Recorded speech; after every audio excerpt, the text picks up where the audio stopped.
1467년 무로마치 막부의 쇼군 후계자 문제를 명분으로 슈고 다이묘들이 항쟁한 온인에 난 이후 일본은 100여 년간 각 지역의 다이묘들이 전쟁을 일삼는 전국시대로 접어들었습니다. 일본의 막부 시대는 천황 아래에 일본을 실질적으로 지배하는 쇼군이 있고 그 아래에 각 지역을 다스리는 다이묘들, 그리고 그런 쇼군과 다이묘들을 호위하는 사무라이들이 있었는데요. 하지만 일본이 전국시대에 접어들고 나서부터는 쇼군의 권력과 지배력이 약해지면서 다이묘들끼리 서로 치열한 영토 쟁탈전이 벌어지게 되죠. 각 지역 영주들끼리 더 넓은 땅을 차지하기 위한 전쟁이 100여 년간 지속된 대혼란의 시대였습니다. 그러다 보니 백성들의 삶은 나날이 피폐해져갔고 고통스러운 삶을 살고 있었죠. 그러자 끝없는 전쟁 상황과 혼란스러운 나라를 통일해 과거의 안정을 되찾아야겠다는 생각을 가진 다이묘들이 생겨나기 시작했지만 서로가 다 같은 생각을 하고 있었던 덕에 이런 혼란 상황은 좀처럼 가라앉지 않고 있었습니다. 이런 때에 강력한 카리스마로 일본 전체를 휘어잡을 한 사람이 등장했는데 그 사람이 바로 오다 노부나가였죠. 오늘은 약 200년간 존속되던 무로마치 막부를 끝내버리고 일본 통일의 직전까지 갔지만 허무하게 좌절되어버린 오다 노부나가에 대한 이야기입니다.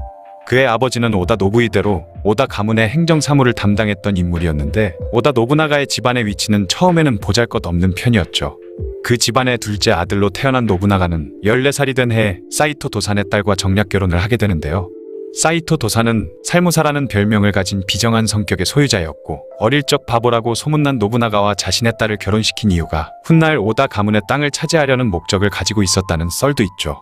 실제로 노부나가는 별명이 바보였을 정도로 어렸을 때부터 행동이 굼뜨고 용모도 깔끔하지 않았는데 사실 이것은 오다 가문의 형제들과의 경쟁에서 목숨을 부지하기 위해 한 행동이었다는 이야기도 있었습니다. 하지만 아버지가 죽은 후 오다 가문을 잇게 된 노부나가는 아버지의 장례식에서 경악을 금치 못할 행동을 하는데요. 당시 매장 풍습이 있던 일본에서 그는 아버지의 시신에 향을 한번 확 뿌리고는 그대로 불을 붙여 화장해버린 것이죠. 당시 전통적인 것을 꺼리는 노부나가의 성향이기도 했지만 그의 이런 과감한 행동은 노부나가의 세력을 확장시키는 데 큰 역할을 했다고 합니다. 또한 과거 바보 같은 행세는 온데간데 없이 경쟁 관계에 있던 다른 형제들과 친척들을 포함해 오와리국 내에 힘있는 가문들을 순식간에 복종시켰고 1559년에는 오다 이세노카미 가문도 멸망시키면서 반계혈통이던 노부나가가 오다가의 당주가 되었죠. 그렇게 얼마 안가 오와리국의 모든 영토를 자신의 손에 넣는데 성공한 노부나가는 기요스성의 영주이자 오와리국의 태수가 되었습니다. 그러나 인근 지역의 태수이자 도카이도 최고의 무사라 불리던 이마가와 요시모토가 3만의 군사를 이끌고 오와리를 침공하지만 당시 오다는 3,000명 밖에 안 되는 군사로 요시모토의 군을 기습해 격파했고 결국 이때 이마가와 요시모토는 오다에 의해 목숨을 잃었죠. 그렇게 그의 이름이 세상에 퍼지기 시작했습니다. 오다 노부나가는 자신의 아버지 장례식에서도 그랬듯이 성격이 급하고 다혈질적인 성향의 인물이었죠. 그는 자신의 부하들의 체면은 아랑곳하지 않은 채 엄청 막대했으며 심지어 온갖 외모비하까지 해댔을 정도였습니다. 사람들 많은 곳에서도 도요토미 히데요시를 원숭이라 불렀고 아케치미 이스히데는 귤대깔이라 불렀을 정도였죠. 그리고 행동 역시 잔인무도했는데요. 자신에게 대항하는 사람들에게 자비는 없었죠. 한 사찰에서는 승려들 모두가 합심해 노부나가에게 대항하려 들자 그들을 모두 한 사찰에게 몰아넣고 불을 질러버렸다고도 합니다. 또한 노부나가는 전통적인 것을 꺼려하는 성향도 있었고 그만큼 새로운 것을 받아들이는 것 또한 빨랐죠. 1540년대 말에 포르투갈의 상인들이 들고 온 화승총이 엄청난 위력을 발휘하자 이걸 본 노부나가는 전투에서 매우 유용할 것이라 생각했습니다. 당시 그가 다스리던 오와리 지역은 비옥한 평야지대였던 덕분에 쌀 수확량이 많았고 정략 결혼을 통해 상업과 무역까지 섭렵하면서 가지게 된 막대한 경제력을 바탕으로 다른 영주들보다 먼저 화승총 부대를 조직하기까지 했죠. 그리고 포르투갈 상인들에게 값비싼 대포까지 구입할 수 있었습니다. 그렇게 노부나가는 경제적 기반과 강력한 군사력을 바탕으로 영토를 계속해서 늘려나갔고 미노를 정복한 후부터는 새로운 꿈을 꾸기 시작했는데요. 그는 천하포무라고 적혀있는 직인을 사용하기 시작했고 이것의 의미는 무로써 세상을 덮겠다라는 뜻이었죠. 바로 자신의 힘으로 천하를 통일하겠다는 의미였습니다. 그러려면 일단 교토로 진출을 해야 했었기에 호시탐탐 기회를 노리던 어느 날 노부나가가 교토에 입성할 수 있는 절호의 찬스가 찾아오죠. 바로 13대 쇼군이던 아시카가 요시테루가 영주 중 한 명인 미요시 가문에 의해 암살당하고 만 것이었습니다. 그리고 암살당한 쇼군의 사촌동생인 아시카가 요시히데를 다음 쇼군으로 옹립했는데 암살당한 쇼군의 동생인 아시카가 요시아키가 도망쳐 노부나가에게 도움을 청했던 것이죠. 그렇게 그는 막부를 바로 세운다며 교토로 군사를 끌고 갔고 마침내 미요시 가문과 14대 쇼군 아시카가 요시히데를 내쫓고 아시카가 요시아키를 15대 쇼군으로 옹립했습니다. 이로써 그는 작은 오와리 지방의 영주로 시작해 교토까지 먹은 당대 권력의 1인자가 되었죠. 그리고 그는 쇼군에게 요청해 대량의 화승총을 제조할 수 있는 기반까지 마련할 수 있었습니다. 그러나 노부나가가 급격한 성장을 하고 심지어 교토까지 진출해 권력의 최고 위치까지 올라가자 그를 견제하거나 대항하는 세력이 더욱더 많이 생겨버렸죠. 그런데 쇼군이었던 아시카가 요시아키는 오다의 힘이 너무 강력해지자 여러 영주들과 합심해 토벌군을 일으켰습니다. 하지만 노부나가는 쇼군의 토벌군을 대파해버렸고 결국 쇼군 아시카가 요시아키는 교토에서 추방되고 말았죠. 그렇게 전국시대의 혼란 속에서도 겨우겨우 명맥을 유지하면서 200여 년간 존속되었던 무로마치 막부는 끝이 나고 말았습니다. 비록 명목상이었지만 막부가 사라지자 영주 간의 경쟁은 더 치열해졌죠. 그런데 노부나가의 전국 통일 야심은 큰 난관에 부딪히게 됩니다. 이제는 과거와는 다른 강력한 세력과의 전쟁을 치러야 했죠. 그중 일본 동쪽에서 가장 세력이 강력했던 다케다 가스요리와 패권 다툼을 해야 했습니다. 당시 전투의 핵심 전력은 바로 기마병이었는데요. 다케다의 군대는 최정예 기마병을 보유하고 있었던 세력이었죠. 반면 노부나가의 병력은 대부분 보병이었습니다. 그렇게 나가시노라는 곳에서 다케다 군대가 침공을 해오며 전투가 시작되었죠. 그런데 최정예 기마병을 상대로 노부나가의 군대가 압승을 거둬버리는데요. 그는 전투가 벌어지기 전 3천여 명의 화승총 부대를 만들었고 최강의 기마병으로 구성된 다케다 군도 화승총 앞에서는 무용지물이었던 것입니다. 게다가 당시 노부나가는 근처의 영주였던 도쿠가와 이에야스와 연합작전을 벌였는데 도쿠가와 이에야스의 군대는 나가시노 전투가 있기 하루 전날에 다케다 군이 방심한 틈을 타 기습 공격을 감행했고 이후 다케다 군의 후방을 차단해버렸던 것이죠. 퇴로를 차단당한 다케다군은 오다군에 돌격하는 수밖에 없었고 그런 다케다군의 화승총 공격으로 승리를 거머쥘 수 있었던 것입니다. 이후로도 우에스기 겐신, 이시야마 혼간지 등과의 전투에서도 운도 많이 따라주기도 하고 연전연승을 거듭해 동쪽의 반대파 세력을 잠재울 수 있었죠. 이제 노부나가는 교토의 서쪽을 진압해야 했는데요. 서쪽의 강력한 반대파 세력은 바로 모리가문이었죠. 모리가문과의 전쟁에서 승리한다면 엄청나게 넓은 영토까지 차지하면서 전국 통일을 눈앞에 두게 되는 중요한 시점이었습니다. 노부나가는 이 중요한 전쟁의 지휘를 자신의 가신이던 하시바 히데요시에게 맡겼는데요. 노부나가의 명을 받고 출진한 하시바 히데요시는 쉽사리 도토리성을 함락시킨 뒤 3만여 명의 병사를 이끌고 다음 공격 목표인 비추다카마스 성으로 출진했죠. 하지만 비추다카마스 성에서의 전투가 교착 상태에 빠지자 히데요시는 노부나가에게 지원을 요청했습니다. 그러자 노부나가는 부하인 아케치 미치히데에게 원군을 이끌고 히데요시를 지원하라고 명령했죠. 이에 미치히데는 자신의 본거지로 돌아가 출진 준비를 했습니다. 그리고 나서 5월 29일 오다 노부나가 자신도 아지치성을 출발해 교토 혼노지로 가서 그곳에서 지원군을 기다리기로 했습니다. 이때 노부나가는 고작 100여 명의 수행원만 데리고 갔는데요. 혼노지가 있는 지역은 자신의 가신 아케치 미치히데가 다스리고 있던 곳이기도 하고 혼노지는 단순한 절이 아니라 방어하기 좋은 요새였기 때문에 별 걱정 없이 약간의 병력만 데리고 갔던 것이죠. 그렇게 혼노지에 도착한 노부나가는 6월 1일 다과회를 베풀고 있었습니다. 이때 아케치 미치히데는 자신 휘하의 병력 1만 3천여 명을 이끌고 히데요시를 구원하러 가던 도중 돌연 진로를 변경해 병력을 교토로 돌려버린 것이었죠. 6월 2일 새벽 미치히데가 이끄는 1만 3천여 명의 병력은 비로소 혼노지에 도착했습니다. 그리고 나서 혼노지를 완전히 포위한 뒤 공격을 개시했죠. 이에 노부나가는 소란스러운 소리에 잠에서 깼고 얼마 안가 미치히데가 반란을 일으켰다는 사실을 알게 되었습니다. 그리고 그는 몰려드는 적들에게 활을 쏘고 창을 휘두르며 맞섰지만 압도적인 병력차에 의해 심한 부상을 입고 말았죠.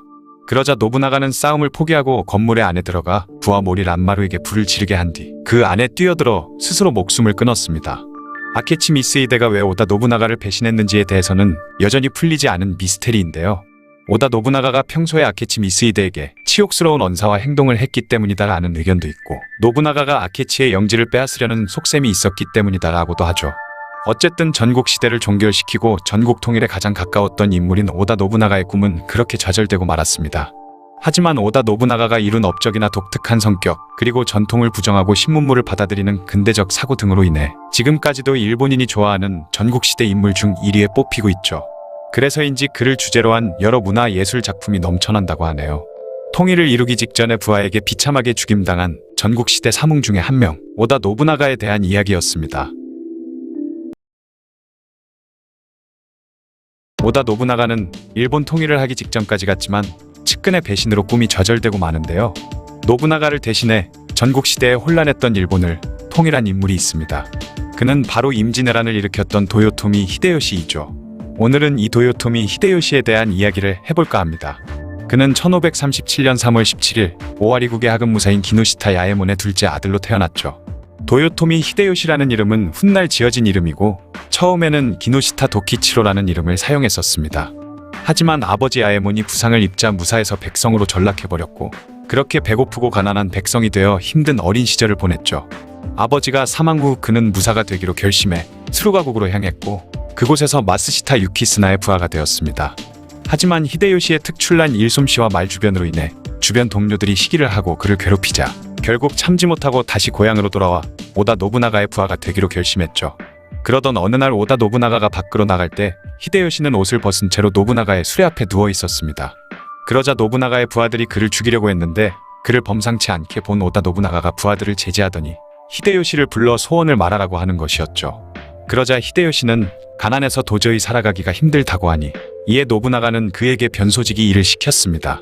그런데 그가 어찌나 변소를 깨끗이 청소하는지 냄새가 나거나 티 하나 없었다고 하죠. 또한 히데요시는 겨울에 노부나가의 신발을 품 안에 안고 미리 따뜻하게 데워 놓았다는 설이 있을 정도로 그는 노부나가의 눈에 들어 출세를 하기 위해 안간힘을 다하고 있었다고 합니다. 심지어 노부나가는 히데요시에게 원숭이라고 부르며 그를 천시했음에도 그는 꾸준히 충성을 다했다고 하죠. 그리고 1561년 8월 그는 스기하라 사다토시의 딸 고다이인과 결혼을 했습니다. 이후 히데요시는 꾸준히 노부나가의 신임을 얻은 결과 일반 병사에서 장수로 진급할 수 있었죠. 노부나가는 개인의 역량과 실력을 중시했기 때문에 히데요시는 비록 미천한 신분이었지만 자신의 뛰어난 능력 덕택에 계속 승승장구할 수 있었습니다. 그렇게 그는 1568년 노부나가가 교토에 입성할 때 이미 오다 가문의 중요한 가신이 되어 있었죠. 그리고 주군이던 노부나가가 쇼군 아시카가 요시아키를 교토에서 쫓아내 무로마치 막부를 사실상 멸망시켰을 무렵 그는 성을 하시바로 바꿨습니다. 오다 노부나가는 도쿠가와 이에야스와 손잡고 동쪽의 반대파 세력이던 타케다 가스요리와의 전쟁에서 승리한 다음 이제는 서쪽의 반대파인 모리 가문과의 전쟁이 기다리고 있었죠. 모리 가문이 통치하던 주고쿠 지방을 평정하면 전국 통일을 눈앞에 두게 되는 굉장히 중요한 전쟁이었습니다. 오다 노부나가는 이 중요한 전쟁의 지휘관으로 하시바 히데요시로 정했죠. 그렇게 1577년 10월 히데요시는 주고쿠를 평정하기 위해 출진했습니다. 그리고 그는 중간에 위치해 있던 하리마국과 다지마국도 먼저 공략했고 고즈키성도 차지하는 전공을 세웠죠. 게다가 모리 가문과 연계의 반란을 일으킨 베쇼 나가하루의 반란도 진압하면서 명성을 떨쳤으며 큰 싸움 없이 도토리성을 쉽게 함락시키기까지 했습니다. 그런 다음 히데요시는 다음 공격 목표인 비추 다카마스 성으로 출발했죠. 그런데 이 성은 늪지대의 한가운데 있던 성으로 수비에 최적화된 천의 요새였는데요. 비추 다카마스 성을 공략하기에 힘에 부치자 히데요시는 노부나가에게 지원군을 요청했습니다. 그러는 동시에 그는 군사인 구로다 요시타카의 책략을 받아들여 한 가지 작전을 세웠죠. 바로 전 병력을 동원해 성을 포위한 다음 성 주변에 둑을 쌓아 강을 막았습니다. 약 12일 만에 높이 8m에 길이가 약 3km에 달하는 엄청난 크기의 제방을 완성했죠. 바로 저지대에 위치한 다카마스 성을 수몰시키기 위해 제방을 쌓았던 것입니다. 이후 제방이 완성되고 장마철이 되자 순식간에 성은 물에 잠기게 된 것이죠. 그렇게 히데요시는 그곳에서 압승을 거두게 됩니다. 그런데 6월 2일에 청천벽력 같은 소식이 전해지는데요. 바로 아케치 미스히데의 배신으로 주군이던 오다 노부나가가 세상을 떠났다는 것이었죠. 그 소식을 듣자마자 재빨리 회군을 하기 시작한 히데요시는 불과 11일 만에 돌아올 수 있었고 모리 가문과 전쟁 중인 히데요시가 이렇게 빨리 돌아올 것이라고는 꿈에도 생각 못한 아케치 미스히데는 그에 대한 대비를 전혀 하지 못하고 있었습니다. 그렇게 히데요시와 맞붙게 된 미스히데는 결국 패배하고 말았죠. 그리고 미스히데가 사카모토로 도망가던 중에 지역 농민들 손에 최후를 맞고 말았습니다. 이렇게 교토를 장악한 히데요시는 죽은 노부나가의 복수를 자신이 했다는 점을 내세워 더 강한 권력을 가지려 노력했죠. 그리고 오다 노부나가의 후계를 정해야 했는데 첫째 아들 오다 노부타다는 아케치와의 싸움에서 전사했고 그렇게 후계자 후보는 둘째 아들 노부카스, 셋째 아들 노부타카, 그리고 전사한 노부타다의 아들 히데노부로 좁혀졌습니다. 이 중에 도요토미는 고작 3살밖에 되지 않는 히데노부를 밀기 시작했죠. 아이가 어릴수록 자기 마음대로 휘두를 수 있기 때문에서였습니다. 하지만 당연히 삼남 노부타카는 이 결정에 노골적으로 불만을 표출했는데 자신을 지지하던 시바타 가스이에와 손을 잡고 반기를 들었지만 결국 실패했으며 가스이에와 노부타카는 할복으로 생을 마감했죠. 그리고 둘째 아들 오다 노부카스는 교토에서 내쫓아버렸습니다. 하지만 1584년 노부카스는 도쿠가와 이에야스와 손잡고 히데요시에 저항했는데요.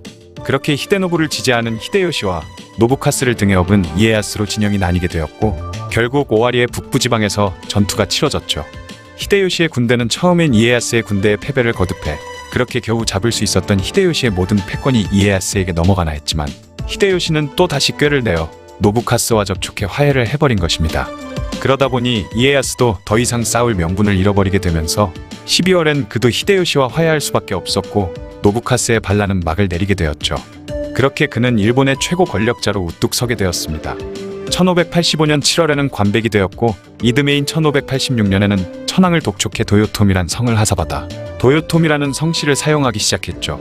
그렇게 히데요시는 오다 노부나가의 기존 세력까지 규합해 나머지 평정하지 못했던 지역을 하나하나 평정해 나가기 시작했습니다. 큐슈 지역과 시코쿠 지역까지 평정하고 도쿠가와 이에야스도 원래 통치하고 있던 지역에서 에도로 근거지를 옮기도록 강요한 뒤 1587년 그는 반대 세력을 모두 굴복시켰으며 마침내 130여 년간의 전국시대의 마침표를 찍고 일본을 통일하게 되었죠. 그리고 그는 자신의 본거지인 오사카에 큰 성을 짓기 시작했습니다. 그 이유는 바로 오사카를 동남아시아를 비롯해 여러 나라들과 물자를 거래하는 도시로 성장시켜 무역을 장악하는 거점지로 만들려고 한 것이죠. 그리고 그는 어처구니없는 야심을 드러내기 시작하는데요. 바로 명나라를 정복하려는 생각을 가졌던 것입니다. 당시 명나라의 황제는 만력제였는데 그는 30년이 넘는 시간 동안 조정의 일은 하나도 하지 않은 채 주색에만 빠져 흥청망청 놀기만 했던 황제였기 때문에 명나라의 상태가 굉장히 위태로웠던 걸 히데요시도 알고 있었던 것이죠. 또한 오랜 기간 평화가 이어져 오던 조선 역시 전쟁에 대한 대비가 전혀 되어 있지 않았고 일본에 대해서도 완전히 방심하고 있었습니다.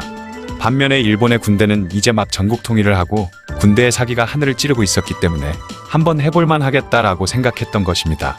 그래서 히데요시는 조선 조정에 서신을 보내 명나라를 치려고 하니 조선은 길을 내어달라고 요청하기에 이르렀습니다.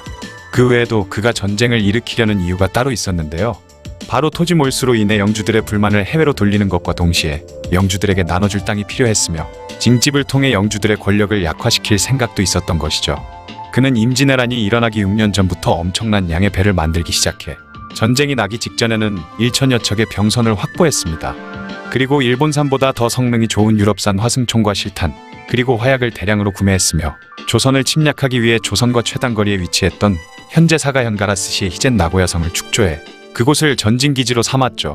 그리고 도쿠가와 이에야스에게 전쟁에 참여하라고 압박을 가했지만 이에야스는 관동 일대의 반란 진압을 핑계로 참여하지는 않았습니다. 하지만 히데요시가 함부로 할 수 없을 만큼 이에야스의 세력도 컸기 때문에 그의 군사 지원을 받는 것을 포기했죠.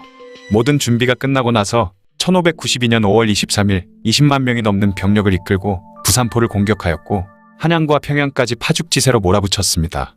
그리고 일본이 빠르게 승기를 잡을 수 있었던 이유는 바로 화승총의 위력 덕분이었는데요. 임진왜란이 발발하기 3년 전에 조선에도 화승총이 들어왔었지만 당시 조선은 장기간 지속된 평화 속에 전쟁이나 화승총, 신무기 등에 무관심했던 것이죠. 그러다 보니 임진왜란 초기에는 화승총에 대한 정보조차 부족했고 그렇게 속절없이 당할 수밖에 없었습니다.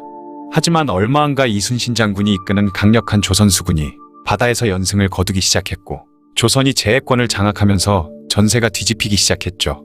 일본은 수로를 통한 보급로가 막혀 빠른 조선 정복을 실패하고 말았고 심지어 명나라가 10만의 지원군까지 보내줘 이제 일본군은 후퇴를 거듭하게 되면서 전쟁도 교착 상태에 빠졌습니다. 전쟁이 길어지면서 병사와 물자를 내줬던 영주들의 불만이 커지기 시작했고 히데요시의 건강도 급격히 악화되기 시작했죠. 그러자 일본에서도 강화조약을 맺고 전쟁을 마무리 짓고 싶어 했습니다.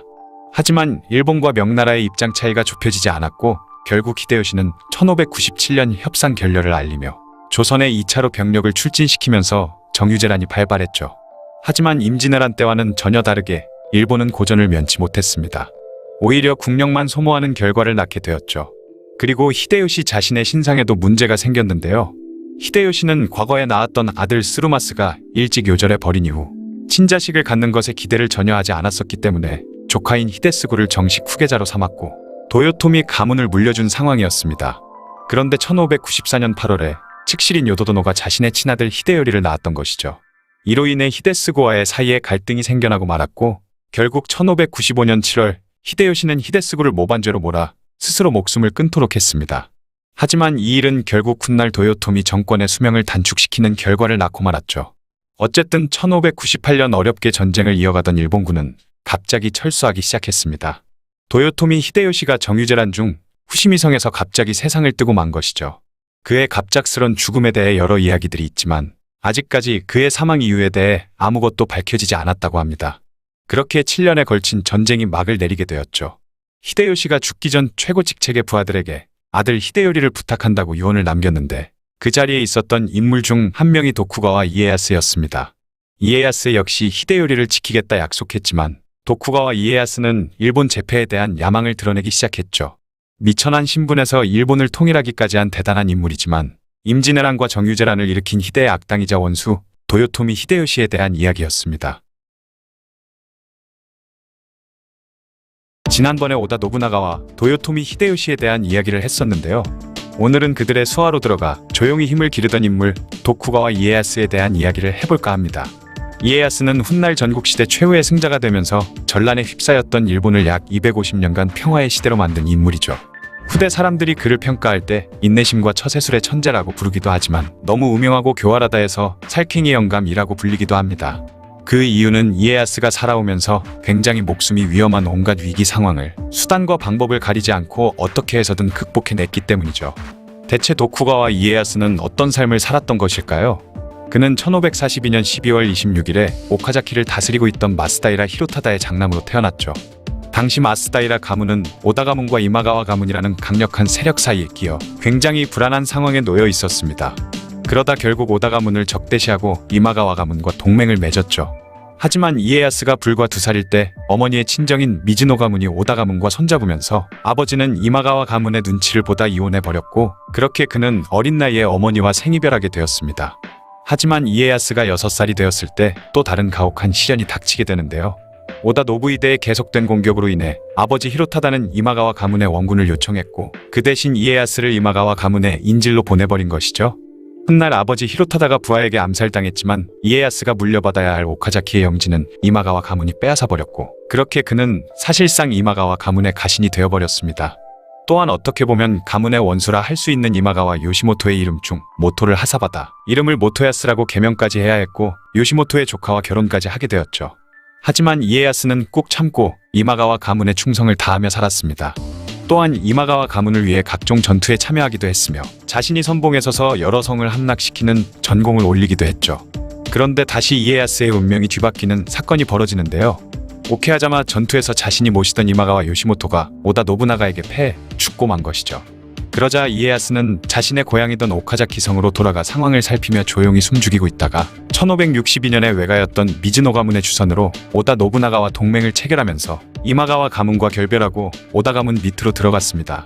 이 소식을 들은 이마가와 가문의 사람들은 분노에 사로잡혀 이마가와 영지에 남아있던 이에야스의 부하들과 가족들을 처참하게 처형시켰고 그의 장인과 장모도 죽임당했으며 간신히 아내와 아들만이 살아서 돌아왔다고 하죠. 또한 그는 모토야스라는 이름을 버리고 이에야스로 개명을 하면서 완전히 이마가와 가문과 돌아서 버렸습니다. 그리고 조정의 허가를 받아 성 또한 도쿠가와로 바꾸었죠. 이후 이에야스는 노부나가의 힘에 기대어 동쪽으로 영토를 늘려나갔으며 1566년에는 미카와국을 통일하기에 이르렀습니다. 이듬해인 1567년에는 자신의 장남 노부야스와 오다 노부나가의 장녀 도쿠이메를 결혼시켜 오다 가문과의 동맹관계를 더욱 공고히 했죠. 하지만 훗날 이 결혼은 처참한 결과를 낳게 되는데요. 어쨌든 노부나가가 교토 입성에 성공한 이후로도 그는 계속해서 노부나가를 도와 그의 전국 통일이라는 목표를 계속 지원했으며 그러면서 자신도 점차 그 세력을 확장해갔습니다. 그리고 1571년부터 강적이던 다케다 가문과 싸우기 시작했죠. 다케다 신겐과의 전투에서 이에야스는 굉장히 궁지에 몰리기도 했으며 미카타가하라 전투에서 대패하기도 하면서 엄청난 위기에 봉착했지만 1573년 4월에 다케다 신겐이 급작스레 지병으로 사망하고 만 것이었습니다. 이로써 노부나가와 이에야스의 최대 위기는 사라졌지만 이제는 신겐의 후계자인 다케다 가스요리와 전투를 벌여야 했죠. 하지만 노부나가와 이에야스는 나가시노 전투에서 가스요리의 군대를 격파하고 그렇게 이에야스는 수루가와 도오토미, 가이, 그리고 시나노와 미카와 이 5개 국을 통치하게 되었습니다. 이에야스가 순식간에 엄청난 발전을 이뤄낼 수 있었던 이유는 다름 아닌 오다 노부나가 덕분이었는데요. 둘은 명목상으론 동맹관계였지만 사실상 이에야스는 노부나가의 명을 거역 못하는 신하의 느낌이었죠. 그런데 이때쯤 큰 문제가 발생하고 마는데 바로 이에야스의 아내 스키야마도노와 며느리 도쿠이메 사이에 고부 갈등이 생겨버린 것입니다. 시어머니 스키야마도노는 이마가와 가문의 친족이었는데 자신의 가문을 멸족시킨 원수의 가문인 오다 가문의 여인이 며느리가 된 셈이었던 것이죠. 그렇게 시작된 고부 갈등 속에 어느 날 도쿠히메는 아버지 노부나가에게 자신의 남편과 시어머니가 적들과 내통 중이라는 내용의 서신을 보낸 것입니다. 이 서신을 받은 노부나가는 이에야스에게 아들 노부야스와 아내 스키야마도노를 죽이라 명했죠. 당시 최강의 권력을 가졌던 오다 노부나가의 명을 거역하면 모두가 몰살당할 것이라 생각한 이에야스는 신하들의 반대에도 무릅쓰고 결국 아내와 아들을 죽이고 말았습니다. 그렇게 이에야스는 노부나가의 신뢰를 되찾을 수는 있었지만 사랑하는 아들과 아내를 자신의 손으로 제거할 수밖에 없었던 참혹한 일을 겪게 되었죠. 이 일로 인해 본인이 살아남기 위해서는 수단과 방법을 가리지 않는 냉철한 인간으로 불렸던 것 같네요. 그런데 1582년 오다 노부나가는 전국 통일을 하기 직전에 부하 아케치 미스히데의 배신으로 세상을 떠나고 말았습니다. 기회는 이때라 여긴 도요토미 히데요시는 주고쿠 공격을 그만두고 급히 회군했던 반면 이에야스는 오사카 인근에 있다가 얼른 미카와로 돌아갔고 묵묵히 상황을 지켜보고 있었죠. 그렇게 히데요시는 아케치 미스히데를 토벌한 후에 오다 가문에 충실한 신하이던 시바다 가스이에와의 전투에서도 승리해 패권을 장악하면서 그는 노부나가의 손자이던 히데노부를 다음 후계자로 세워야 한다고 주장하기 시작했습니다. 그러자 셋째이던 오다 노부타카는 불만을 품고 히데요시에게 대항해 반기를 들었지만 결국 패배에 할복하고 말았고 둘째이던 오다 노부카스는 이에야스를 끌어들여 히데요시와 대립하기에 이르렀죠. 그렇게 이에야스와 히데요시는 군사를 이끌고 서로 오와리 북부 지역에서 대치하게 되었습니다. 이에야스는 히데요시보다 군사수가 적었지만 뛰어난 전략으로 계속 히데요시와의 전투에서 승리를 했고 이렇게 전국의 패권은 이에야스에게 넘어가나 싶었지만 히데요시가 비밀리에 노부카스와 접촉을 해 화해를 해버리자 싸울 명분이 없어진 이에야스도 결국 히데요시와 화해를 하면서 전쟁은 허무하게 끝이 나버렸죠. 이후 모든 패권을 손에 거머쥔 히데요시는 노부카스를 통해 이에야스가 자신에게 복종하도록 설득했지만 실패를 거듭했는데요. 규슈 지방을 공격하러 가기 위해선 뒤에 있던 이에야스의 복종은 필수였기 때문에 히데요시는 자신의 누이 동생을 이에야스와 결혼시키고 나중에는 자신의 어머니마저 사실상 인질로 보내 결국 이에야스는 히데요시에게 찾아가 그의 신하가 되었죠. 그렇게 배후를 안정시킨 히데요시는 규슈까지 평정하였고 동쪽의 거대한 세력이던 호조 가문을 공격해 항복을 받아냈으며 뒤이어 다른 영주들도 항복을 했기 때문에 사실상 히데요시는 일본을 통일하기에 이르렀습니다. 그리고 히데요시는 이에야스의 힘이 강해지는 걸 견제하기 위해 호조 가문을 공격할 때 큰 공을 세운 이에야스에게 상을 주는 척하며 기존에 20년간이나 통치하고 있던 5개국을 강제로 빼앗고 호조 가문이 다스리던 동쪽 간토 지역의 8개국을 새로 주었죠. 하지만 새로 받은 간토 지역은 상대적으로 교토와 멀기도 했고 가는 길도 험했는데 일부러 구석에 외진 곳으로 이에야스를 보내버린 것이었습니다. 그러자 이에야스의 가신들은 분노했지만 이에야스는 오히려 덤덤하게 받아들였고 심지어 서둘러 새로 받은 지역으로 이사 가버렸죠. 그리고 이에야스는 호조 가문이 다스리던 주 근거지인 오다와라에 가지 않고 늪지대인데다가 사람들도 잘 살지 않던 에도로 간 뒤 그곳을 자신의 근거지로 삼았습니다. 그리고 자신의 영지들의 안정에 모든 힘을 쏟아부었죠. 그는 에도의 늪지대를 메워 농지로 개발했고 상인들도 불러 모으는 등 에도를 엄청나게 발전시켰습니다. 에도가 바로 현재 일본의 수도인 도쿄이죠. 결과적으로 보면 히데요시가 간토로 그를 쫓아낸 것이 이에야스에게는 좋은 일이 되었던 것입니다. 한편 히데요시는 일본을 평정하자 조선과 명나라를 정복하려는 야욕을 드러냈는데요. 히데요시는 이에야스에게도 전쟁에 참여하라고 압박을 했지만 아직 새로 부임해간 영지에 혼란이 수습되지 않았다는 핑계를 대며 전쟁에 참가하지 않은 채 계속해서 조용히 힘을 비축하고 있었죠. 이에야스가 부하이긴 하지만 히데요시가 함부로 할 수 없었던 강력한 세력이었기 때문에 히데요시는 어쩔 수 없이 군사지원 받기를 포기한 채 조선을 침략했습니다. 그러던 1598년이 되자 히데요시가 갑자기 사망하게 되면서 조선을 침략 중이던 일본군도 모두 철수했죠. 그러자 이에야스는 일본 제패에 대한 야망을 드러냈습니다. 그는 여러 영주들과 혼인관계를 맺으며 세력을 확대해 나갔고 임진왜란을 겪으며 히데요시에게 불만을 가졌던 영주들이 이에야스를 지지하기 시작했던 것이죠. 하지만 얼마 안가 히데요시의 충복이던 이시다 미스나리가 군대를 일으켜 이에야스를 공격해 들어오면서 전투가 벌어졌습니다. 그렇게 1600년 9월 세키가하라에서 일본 역사상 가장 규모가 크고 중요한 전투 중 하나이자 일본을 걸고 이시다 미스나리가 중심인 서군과 도쿠가와 이에야스가 중심인 동군 간에 목숨 건 혈투인 세키가하라 전투가 벌어졌죠. 그렇게 양군이 격렬하게 맞부딪힌 난전이 계속되었고 쉽게 우열을 가릴 수 없던 그때 한쪽 편으로 승기가 기울어지는 사건이 발생했죠. 바로 미스나리의 공격 명령에도 고바야카와 히데아키라는 영주가 전혀 움직이지 않았던 것입니다. 심지어 그들은 미스나리군의 측면을 공격하기 시작했죠. 그러자 순식간에 전투의 판도가 완전히 뒤바뀌어 이에야스의 승리가 점쳐지고 있었습니다. 그러자 임진왜란 때문에 유능한 장수들과 물자들 그리고 병력을 소모했던 영주들은 계속 전투를 해봤자 얻는 게 없다고 판단했고 그렇게 하나둘 미스나리를 배신해 이에야스 진영으로 넘어가기 시작했죠. 이로 인해 순식간에 전열이 무너진 서구는 괴멸되었고 세키가하라 전투에서 이에야스가 이끄는 동군의 승리로 끝이 났습니다. 그리고 드디어 이에야스는 누구도 넘볼 수 없는 일본 최고의 권력자가 되었죠. 이후 그는 영주들의 영지를 다시 분배해줬는데요. 이때 도요토미 히데요시의 아들 도요토미 히데요리도 그의 영지를 이에야스에게 받으면서 일개 다이묘로 전락해버렸습니다. 그리고 1603년에 이에야스는 도쿠가와 막부를 열었고 쇼군으로 즉위하면서 에도 막부 시대의 시작을 알렸죠.